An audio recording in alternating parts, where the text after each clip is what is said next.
Hello, friends. Welcome back to For the Plot. By the time you listen to this, I'm probably going to be somewhere on a train between Copenhagen and Berlin, or I'm going to be on stage taking my clothes off, or I'm going to be somewhere in the woods in the Czech Republic baking vegan pastries. I'm recording a little bit in advance with just a short update from my past week. Still got some great stories for you, still got some funny lore, but this is not real time, and I'm going to have so many more updates for you next week. I've got a follow-up story from last week when I went to the doctor a few years ago and I was experiencing this disassociation stuff and they recommended that I drink tea and do yoga. A friend of mine has been experiencing something similar and he went to the doctor last week and they recommended that he get massaged 3 times a week. As if you can sort of like rub him back into reality so he's not experiencing this depersonalization thing. Honestly, German doctors are next level crazy. But it reminded us of, this this really funny situation I ended up in. So I'm going to set the scene. I was leaving my gym and the gym that I go to, it's a really bizarre place. You basically have to enter through a supermarket. Like as you enter the gym, there's a supermarket and then you have to go up these stairs and then you're on the gym floor. And I had come down from the gym and in the little hallway next to the supermarket, there's also 2 vending machines and a guy who sells like black sesame oil from a small cart. So between the entrance, the supermarket, and the sesame cart, I found a bank card. And I took the bank card back upstairs to the gym because I thought, maybe it's someone from the gym. And the person working at the front desk couldn't find the person's name in the gym system. And I was like, no problem, I'm just going to check for them on Facebook or on Instagram. So I looked for the name on Facebook, didn't find it, looked for them on Instagram and found them on Instagram. So insane to me that you would put your full name, like your full real name on Instagram, but whatever. So I found this person on Instagram and I texted them saying, hey, just so you know, I'm at this gym in Kreuzberg and I found your bank card. They tried to call me and I missed it. And then when I saw it, I texted him back and I said, hello, sorry, I didn't see the notifications. I'll be around Kreuzberg this afternoon until 4 p.m. or so at the gym, actually with a friend. He replied, no problem. Thank you for writing me. And then he said, okay, can you give me a massage when you're in Kreuzberg or at the gym? And when I first read this, I was like, what? What the fuck? And then I realized it was a typo for message and it's got to be my favorite typo message that I've received of all time. Because in that exact moment, I thought, wow, I found this guy's bank card and now he's asking me if I'll massage him when he comes to pick it up. Anyway, I realized, continued as normal, said, yeah, I'm going to be there, let's meet. And he came to pick up his bank card. He pulled up in like a really flashy BMW, rolled down the window, I handed it in, and he tried to put 50 euros into my hand to thank me. And I was like, bro, it's really fine. You don't need to. But yeah, we were talking about that and just thought it was a funny story that was worth sharing with you all.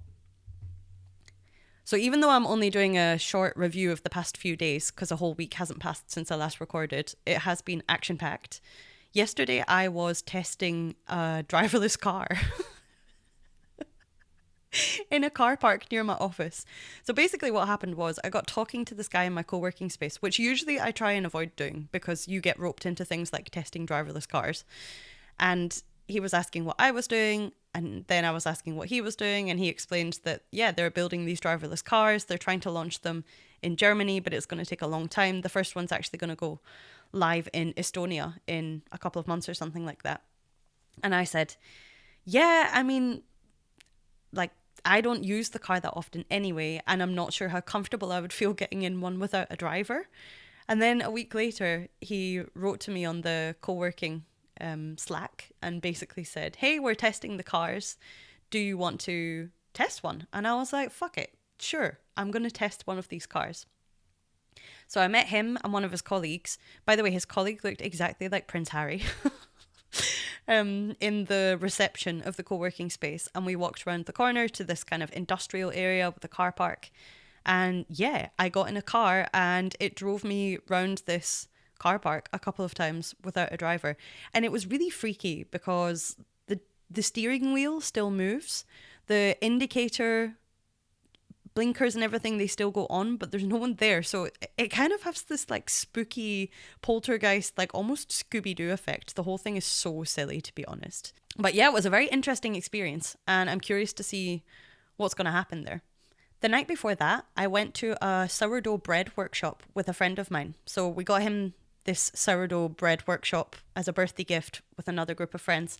And I thought, actually, it looks really cool. I'm going to join you. When I arrived to the place, I kind of wasn't really paying attention until the evening. I cycled there, I arrived, and I was like, I've been to this place before. It's one of these kind of like industrial but creative old buildings with a yard and lots of kind of cool things going on. And I was like, I've been here. Why have I been here? And I could, like, it was bringing some kind of adrenaline into my body, but I couldn't quite place it. I parked my bike and I went into the backyard of the building, and I was like, I know exactly when I was here. This is such an interesting side quest, to be honest. So about 3 years ago, it must have been, I saw a poster on the street for an event called Terminal of Babylon. And the event was basically built on this, I think it's like a short story called The Lottery in Babylon. The principle of the story is basically each day, every person that lives in this kingdom is reassigned their role in society and their life. So every single day, you kind of are just like given something random to do. Yeah, you take on this new identity or this new role every single day. So it's this idea that everything is kind of fluid and that you do or don't have free will and what that looks like and how you show up with agency. And the event basically brings together 40 strangers.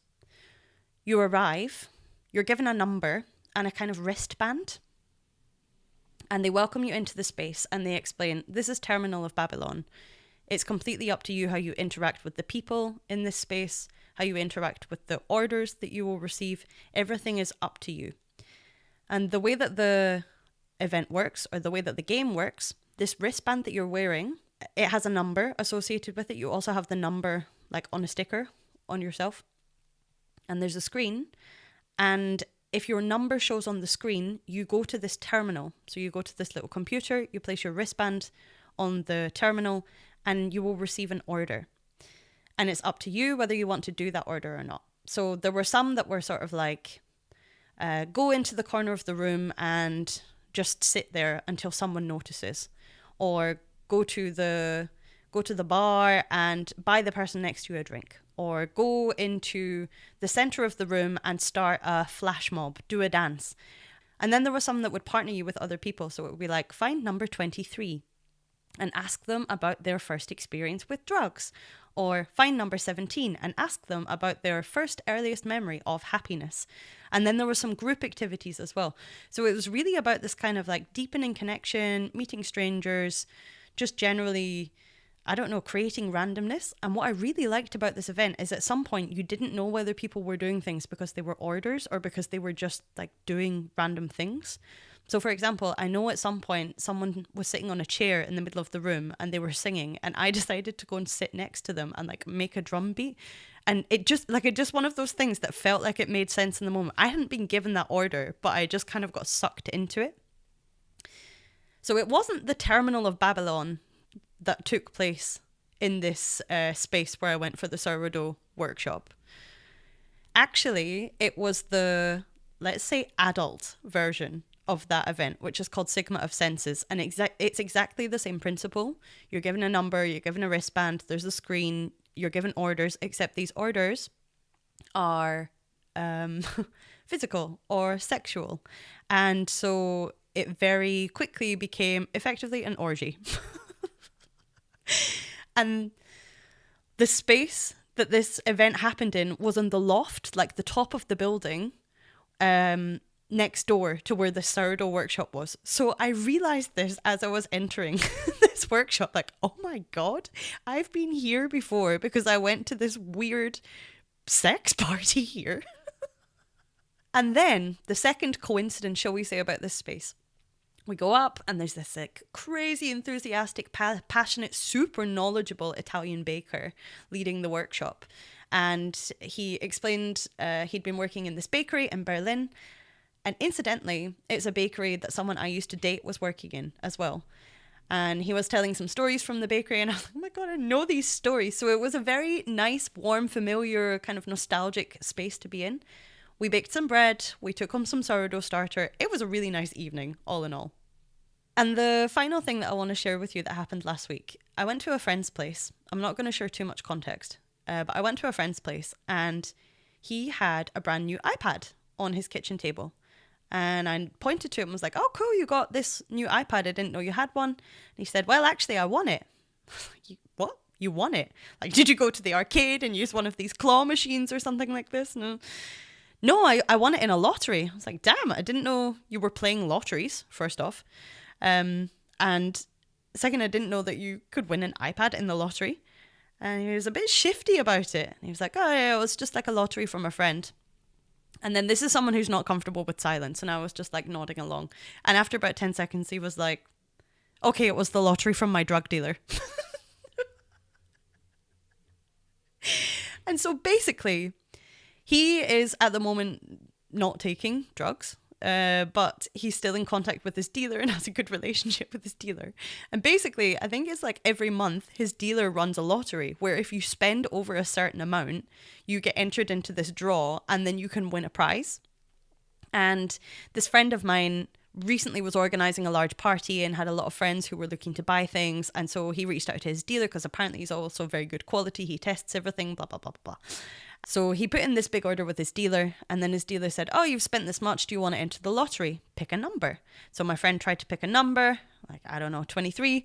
And the dealer was like, sorry, it's taken. It's like, okay, no problem. 16? No, it's taken. Fuck's sake. Okay, give me like 43 or something like that. The dealer's like, sure, down, off we go. And he forgot all about it. And then a few weeks later, the dealer wrote to him, hey, man, you won the lottery.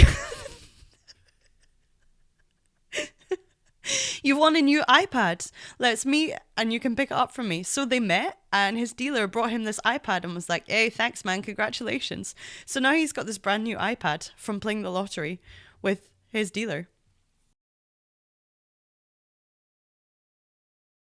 So the reason I'm recording early this week is because I am traveling for work, and it's a bit of like, it's just one of those things. Sometimes you end up on random side quests with work, especially me because my jobs are very random. This one is actually not that random. I'm going to Copenhagen. It's part of this program for startups about social impact. So I was reaching out to some of you for some of your stories, random stories related to work. I have so many. I'm only going to share a few of them today. This first one is about a surprise at a work party. I was at my Christmas party and we were all really excited because we thought we were going to get the announcement that we had a Christmas bonus. And the boss said, hey, everyone, I've got this amazing surprise for you all. And we were all like, yes, this is it. The bonus is coming. They were at the Christmas party. They were expecting an announcement about their Christmas bonus. And instead, what happened was... And he said, I've hired a contortionist for the Christmas party. Nope, psych, it's not a bonus, it's a contortionist. And this like slinky girl came out in this skin tight leotard and started doing like really like this really sensual performance for the Christmas party. Oh my goodness, I loved that one.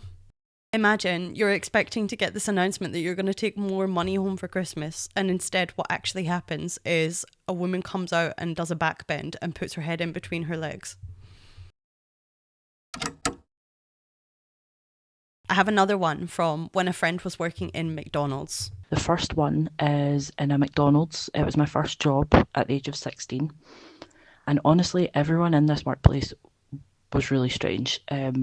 It seemed that everyone was like sleeping together. It was really incestuous and honestly a bit scary. I don't know if that's a bit of a thing in other McDonald's. I would love to hear that if anyone knows.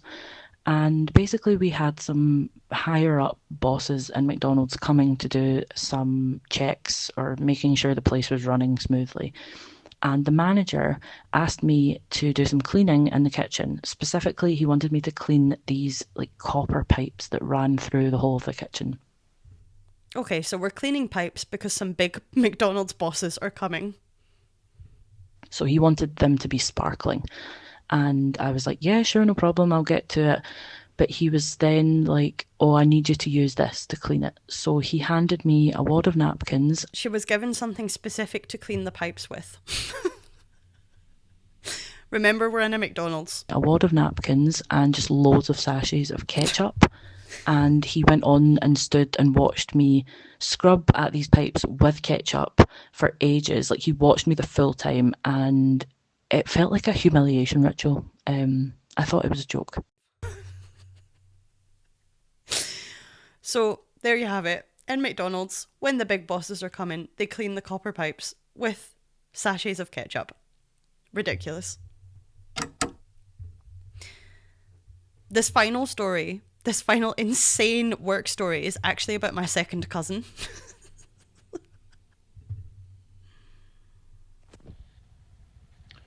So I've got a cousin that drives HGVs, proper secure loads. HGVs are big lorries, in case that doesn't translate to anyone. Go from Scotland to England, all very serious.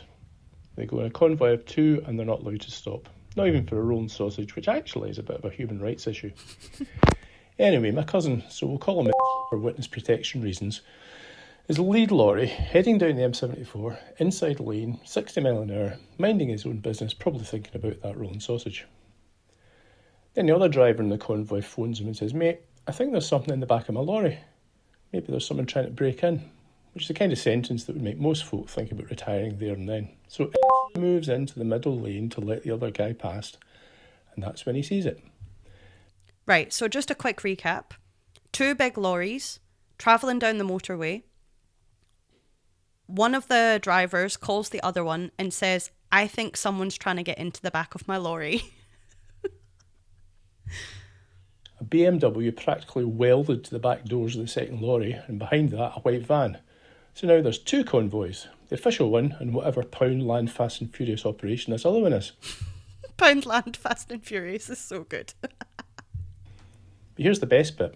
There's a guy, an actual human being, standing on the bonnet of the BMW. They're doing 60. He's out there with a power drill, like he's fitting up shelves from B&Q, trying to break into the moving lorry. Right, so there's a guy standing on the bonnet of the car, of the BMW, using a drill to break into the lorry. So my cousin and the other driver basically heard this circus down the motorway until the police show up. Motorway cops arrive, arrest made, job done.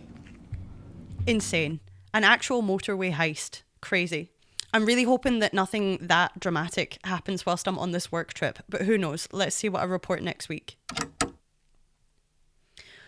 So this week's lore, I was so torn because I really wanted to tell you about the history of the lottery, but then I decided, no, okay, we have to actually go with one of my favourite topics of all time, which is communications with drug dealers. So there is this incredible profile that I need to give a shout out to. I think it's called Shotto, and they basically curate and collate screenshots of messages that people have had exchanged with their dealers. And I'm just going to share some of them with you because they are absolutely fucking golden. So the dealer says, yeah, I'm back now. Bro, I've only got 3 Gs left. Other shit is leaf and stem and I don't sell that. The person replies, I'll just take 2 Gs then, bro. Dealer says, aight. And then he says, want a loaf of bread too? For free? The guy replies, fuck it, go on then. What kind of bread are we talking about? And the dealer sends a picture of a few loaves of bread and says, you got your pick. Freshly baked. The guy says, I'll take the middle loaf. Next one. Person texts, hi, Sam gave me your number. You able to drop off in town? The dealer replies, Sam who? The person replies. The dealer says, absolutely sick of that fat cunt giving my number out. What you after? So this one, there's a few lines where the dealer is sharing what's on the menu. There's banana kush, 2 grams 20 quid. Apple fritter, 2 grams, 20 quid. Limoncello, 2 grams, 20 quid. Sour diesel. And then the next message, he basically says online. And then a few hours later, this is the dealer, by the way. Hey everyone, unfortunately my girlfriend has passed away. I'm in deep shock, but I'm okay. I'm still online. So, message from the dealer with some prices. Shardy K, 1 for 30, 2 for 50. Power Beak Hilf, 50. Fullin, 80. Crystal Clear MD, 20 a G. The person says, how much for a G of snowflake emoji? So, how much for a G of snow? I don't understand the menu, sorry love. The dealer replies, G of what, Jess? I'm on a Nokia. He can't see the emojis. Oh my god, this one. With a picture of Diego Maradona. Rest in peace to Diego Maradona. This weekend we are doing the Diego deals. Nothing he loved more than blow. Right, this one's brilliant. The dealer texts the guy, bruv, I've just tripped out. I swear I seen you on the chase.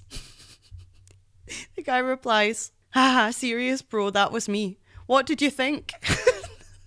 The dealer replies, yo, you're a G, bro. I said to my girl, I know this guy. She thinks I'm chatting shit, bruv, safe. You're one clever guy, man. Wish I had your brain. For that performance, I'll do you a bit extra when you next see me. Got pack of super silver haze, let me know. Getting a discount from your dealer because you were on the chase. A quiz show. Advert from the dealer. Still got the best rocket in town, straight from NASA. It will blow you away. It's that good. Elton John's making a remix called Rocket Bag.